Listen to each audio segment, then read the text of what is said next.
Kami akan coba tanggapi beberapa pertanyaan atau penjelasan yang disampaikan oleh Bapak dan Ibu dari Komisi 6 DPR RI. Yang pertama, tanggapan kami atas apa yang disampaikan oleh Prof. sendiri terkait dengan tata kelola lahan di Batam, kemudian sudah ada pesaing baru, Special Economic Zone Singapura Malaysia. Berikutnya soal kinerja industri dan investasi di Batam dan diversifikasi ekonomi agar bisa sejalan dengan pasal 33 Undang-Undang 1945 dan TAP MPR. Dapat kami jelaskan bahwa tata kelola lahan sekarang memang sedang kami lakukan perbaikan. Perbaikan itu dimulai dengan melakukan kerjasama dengan UI untuk membuat sebuah aplikasi Land Management System yang di sana nanti akan terpapar secara jelas berapa banyak lahan yang sudah digunakan, berapa tahun masa pembayaran WTO-nya, berapa yang terlantar, dan berapa yang dapat kita distribusikan. Sekarang dalam tahap finishing, dan mudah-mudahan tidak begitu lama lagi ini akan selesai. Seiring juga dengan harapan kami, mudah-mudahan moratorium yang kemarin kita laksanakan ini juga berkenan Komisi 6 dapat memberikan setelah land management system kami selesai. Yang kedua, kita juga sedang mempersiapkan perka bahwa cara-cara kerja lama yang memungkinkan ada praktek apa namanya jual beli di belakang layar. Ya, itu mudah-mudahan bisa kita eliminir di era kepemimpinan kami. Karena pada saat pengajuan itu, Bapak dan Ibu, kami ingin mendapatkan gambaran yang utuh tentang RBA-nya, rencana bisnis anggarannya seperti apa. Lalu yang kedua, bagaimana real posisi finansialnya, kekuatan finansialnya. Idealnya dalam sebuah studi yang kami pelajari dan sudah kami bahas bersama, setiap ingin berinvestasi, sekurang-kurangnya investor itu harus punya dana setara dengan 24 kali WT-nya. Jadi kalau dia membayar WT 20 miliar, maka dia harus punya rekening yang sehat, yang selama 1 tahun terakhir, itu idealnya 24 kali.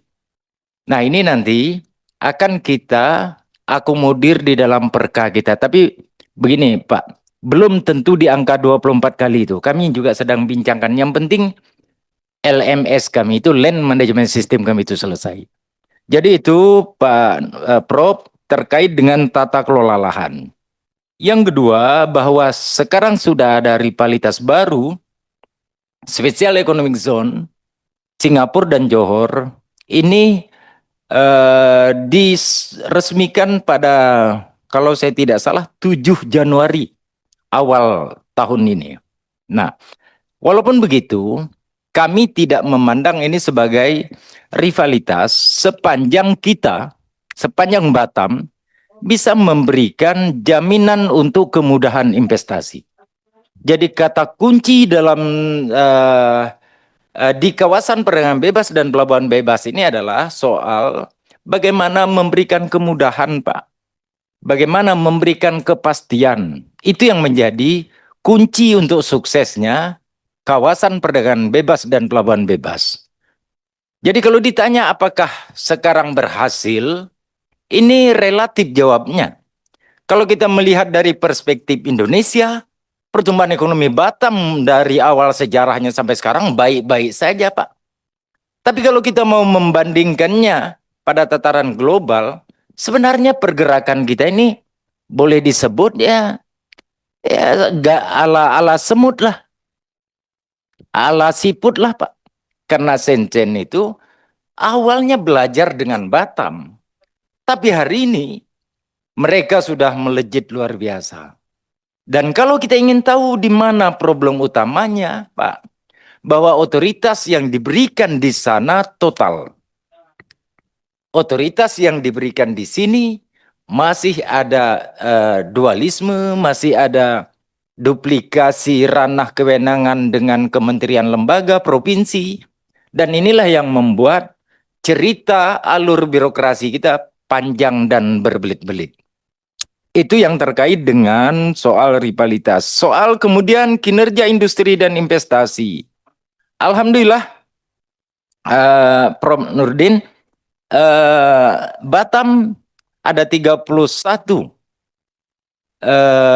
kawasan industri, dan di Batam ada 135 industri shipyard, ya, galangan kapal, dan ada 3 kawasan ekonomi khusus, 4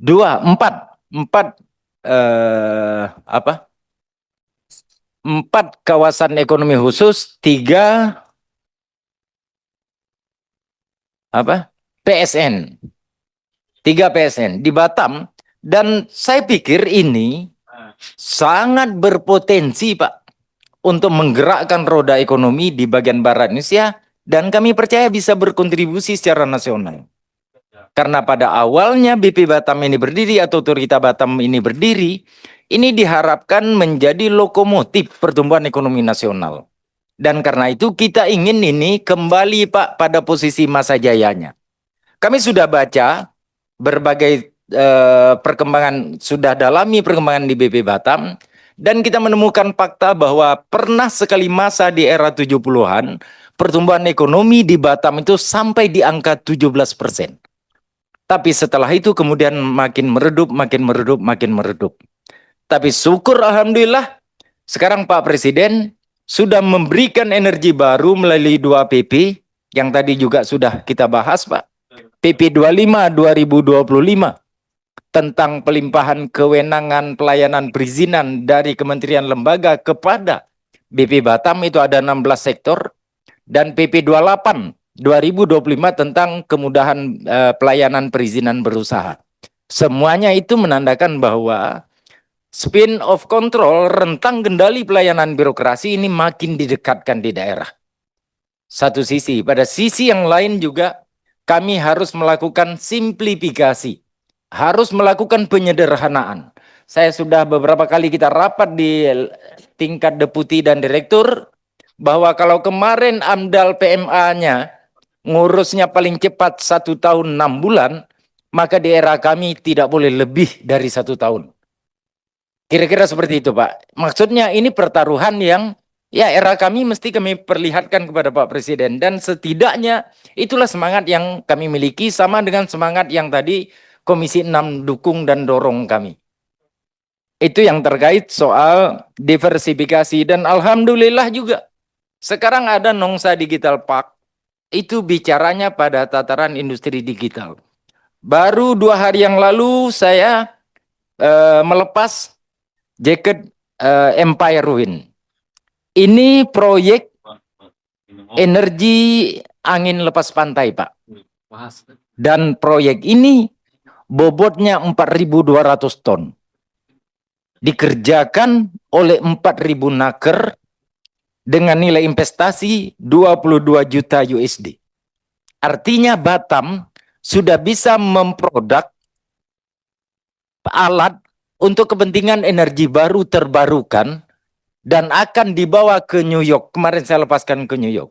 Artinya high industry untuk Batam sekarang sudah sangat siap, Pak. Kita akan dorong, kita akan dukung, dan mudah-mudahan nanti tidak lagi terbatas pada industri manufaktur saja. Nah, ini yang terkait dengan diversifikasi. Lalu bagaimana agar ada penglibatan koperasi, usaha mikro kecil sesuai dengan spirit pasal 33 Undang-Undang Dasar 1945 dan TAP MPR. Nah, ini alhamdulillah Bapak, pada tataran institusi sebelah yang kami juga kepalanya, wali kota dan wakil wali kota, kita betul-betul berikan atensi yang lebih besar kepada pelaku MKM. Kami siapkan dana sekarang di APBD Kota Batam itu, bahwa kita setiap koperasi usaha mikro kecil pinjaman sampai dengan nilai tertentu 0 suku bunganya. negara, daerah yang membayar. Dan tidak hanya itu, Pak. Akhirnya dengan Himbara kita dapat kesepakatan khusus satu bank yang kami tunjuk, BTN namanya, supaya juga tidak memberlakukan persyaratan yang berat. Nah, inilah bentuk keberpihakan kita terhadap pelaku usaha mikro kecil menengah. Lalu Pak Ahmad Labib masih ada di tempat? Nah, Lewat aja, Pak. ya, berarti nanti kami akan jawab secara tertulis. Kemudian Pak Mufti Aimah, Bukti Adam. ya, Bukti Adam, Pak. Mufti Anam, Ya. oh, komandan ya. Jangan merupakan. Baik Pak, soal semangat sama Pak. Kami betul-betul sedang bersemangat untuk memberikan yang terbaik di era kepemimpinan kami. Sebab nggak ada Pak yang bisa kami tinggalkan ke depan kalau tidak bisa membuat legasi hari ini. Dan itulah yang tertanam di hati kami dan para deputi, para direktur. Setiap hari kami ingin membangun energi kolektif supaya bekerja total untuk negara. Karena Pak, begini Pak, dalam sejarah BP Batam, baru 3 bulan 2 kali dipanggil Pak Presiden, itu baru terjadi sekarang.